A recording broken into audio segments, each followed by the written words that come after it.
What's happening, guys? Cooper Carter here for G66, and on this week's Fractal Friday, we're talking about my all-time favorite modulation effect and what I consider to be one of the most underappreciated effects, the rotary speaker cabinet, most commonly known as the Leslie.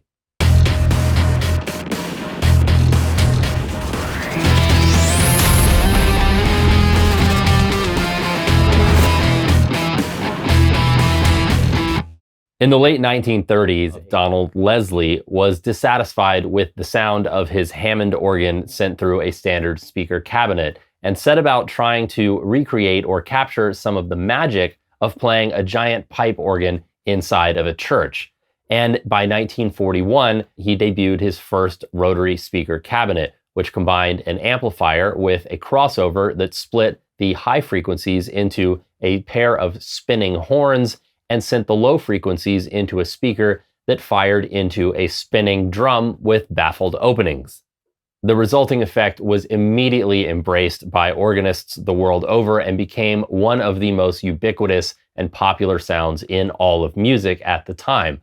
Given the popularity and really just the incredibly unique, cool sound that this unit offered, it didn't take long to pique the interest of other instrumentalists, namely electric guitar players.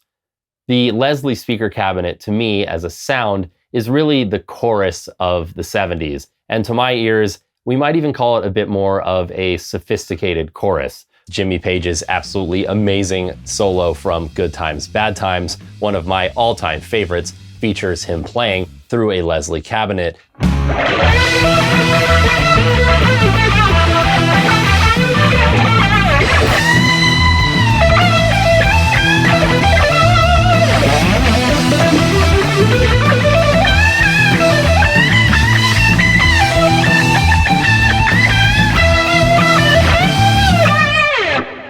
But more broadly, when I think about Leslie and guitarists, I immediately go to George Harrison.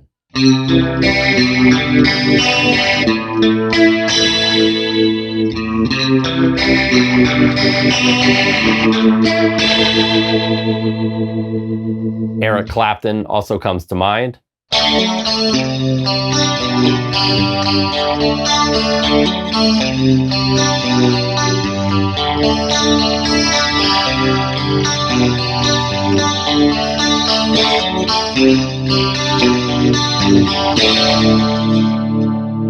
David Gilmour also famously used rotary speakers all over his albums, and then in the later years of Pink Floyd's live playing, actually had several rotating Doppler speakers on stage that he would mix in to both rhythm and lead tones. You can see these all over the Pulse DVD from the 1994 tour.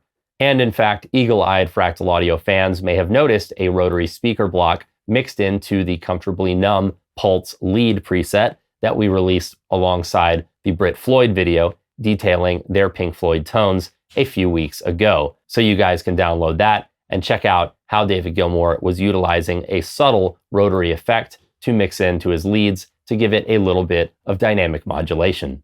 But probably at this point in the modern 2024 era, the most enduring example of the Leslie speaker cabinet sound comes from Soundgarden's seminal track, Black Hole Sun.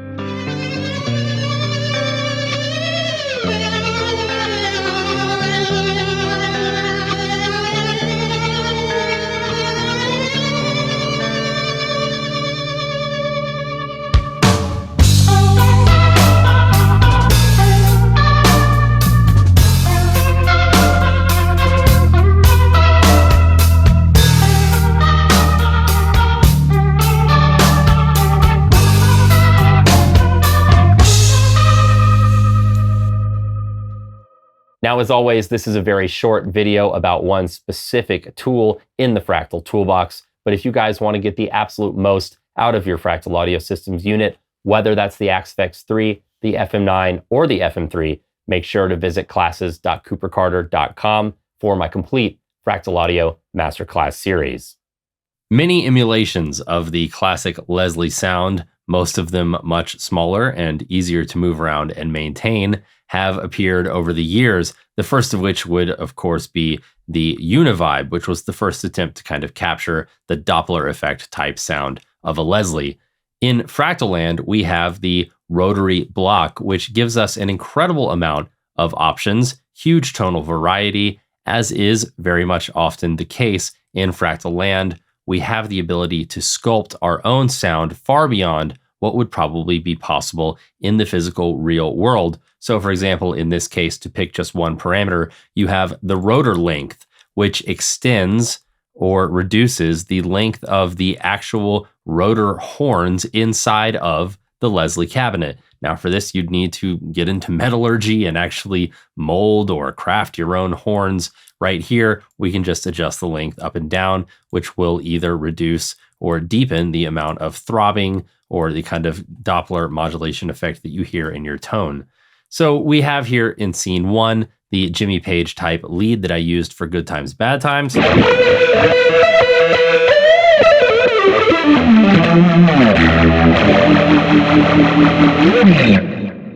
The rotary here, rate, is set to a fairly high speed. Now, the original Leslie cabinet had 2 speeds. The slower speed was referred to as the chorale, and it would give this sort of effect. And the higher speed would be referred to as the tremolo. And these 2 speeds could be switched, and they would ramp up. Now, of course, the horns, being lighter and smaller, would ramp up in their speed or slow down in their speed much more quickly than the much larger and heavier drum. But we'll get to that in a second. Let's turn off this drive and use this Pagey scene to explore the various parameters in this rotary block. Of course, we have the rate, as we discussed, and that simply adjusts the rate of the rotation of the drum and the horn.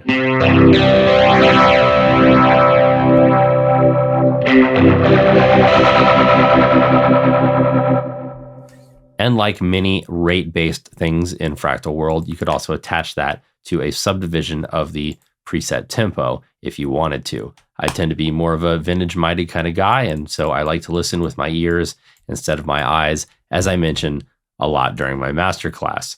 Now, of course, in the real physical world, rotary speakers were also able to park, or they would have a brake on them for organ players, which was used every once in a while by guitarists. You can, of course, just spin this down to 0 hertz.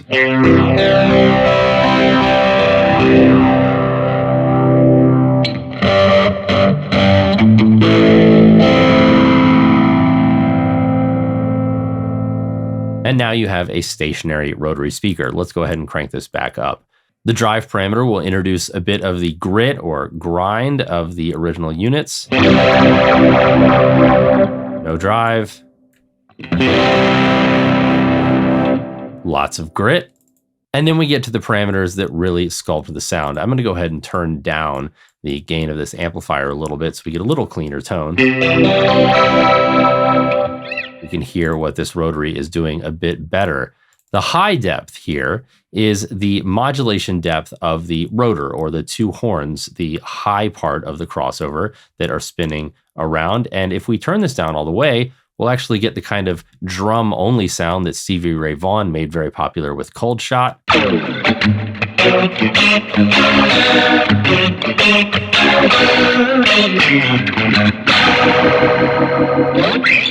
I generally like the high depth, somewhere around 50% or over, to get that nice high-end warble. The low depth, of course, does the exact same thing, just for the drum. You're setting the modulation depth, so if you want a lot more low-end throbbing, you can turn this way up. The high level will raise the level of just the rotors. If you want a little bit more high end, but you have it as pronounced as you want it as far as the effect, then just crank this up. The rotor length, which I referred to earlier, will probably have the most pronounced effect on your sound, adjusting the length of the virtual high frequency horns. Now, of course, in the real world, you'd have to completely redo your unit, add in a larger or a smaller horn, but here it's very easy. And large values will make the Doppler shift incredibly pronounced. Really sounds a lot like cranking the depth on a chorus all the way up. and a low value will make the effect almost non-existent. Again, somewhere around 50% is pretty pleasing to my ears and gives you the more traditional kind of sound.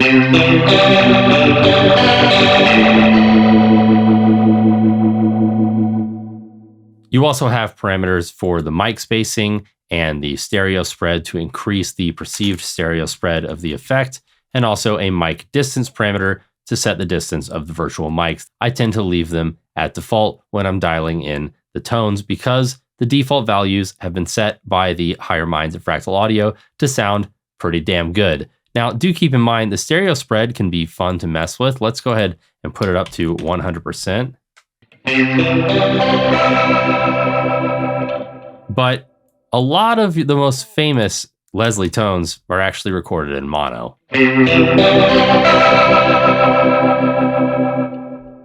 But just for fun, since this is Fractal Land, if we crank the stereo spread all the way up to 200%, we get an incredibly wide sonic space. Let's put it back down to 50% here and move up to our scene 2, which is our Black Hole Sun clean. I've used a dual rectifier turned down pretty low to simulate what Soundgarden would have been using in the studio. And you'll see here that I've set a very high rate. I've cranked up the high depth a bit to give it a more pronounced treble, reduced the low end just a bit, and I've also increased the mix to get a more pronounced effect. And with just a few tweaks, I didn't do any EQing to really kind of nail exactly the album tone. I think this sounds pretty good.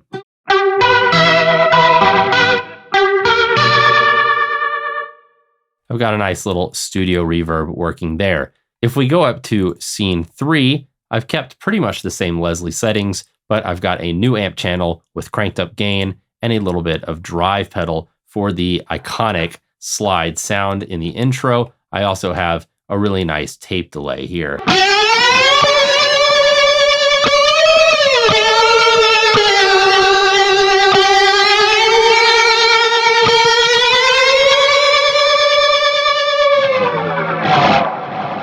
A really fun sound there. Let's move up to our Beatles scene here. We have George Slow and George Fast and talk about my favorite parameters in the rotary block. Now, of course, in the real world, again, the Leslie cabinet and any rotary speaker that was released to try to mimic it really over the years had two different speeds, the slow chorale and the fast tremolo. Now, what I've done here is set channel C to around 2 Hertz on George Slow. But then on scene 5, George Fast, I've got channel D with all the same settings in the block except for this rate, which I've cranked up to about 7. So let's go down to scene 4, and I'll play a chord here.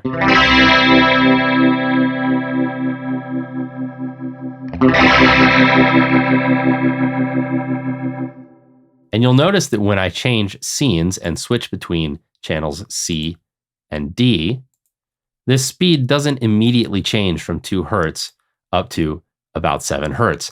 That's because, of course, in the real world with a Leslie speaker, once you switch over from the slow to fast speed or from the fast to slow, there is an actual amount of time that it takes for the horns and then the larger drum to actually spin up in speed. The heavy drum is going to take longer in general, but of course, since this is Fractal World, we could crank the low time constant to make a very fast drum spin up if that's what you wanted.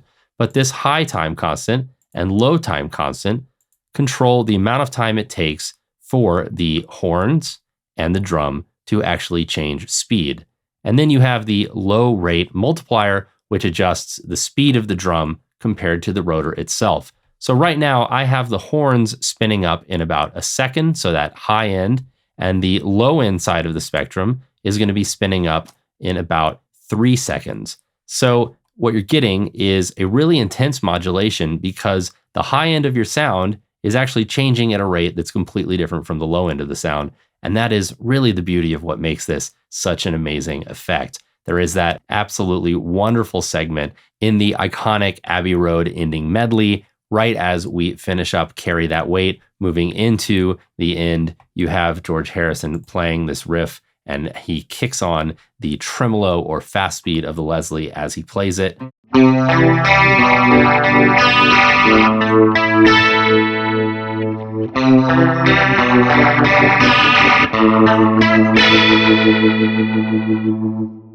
Rotary to me has always seemed to be a bit more of a sophisticated effect than chorus. It's a bit more complex, and at the risk of being the big fan and proponent of digital gear that's pining for an analog time, there is something about having the big speaker cabinet and all of the moving parts contributing to your sound, and that being modeled into the unit with all of its complexity and all of these parameters in the rotary block, to me, adds something to a sound that, again, a lot of the time, is a bit more interesting and sonically complex than what a chorus block or a phaser might be able to offer. I'm going to return this preset to its default values and go ahead and export it for you guys, and it is available for download at the link in the video description.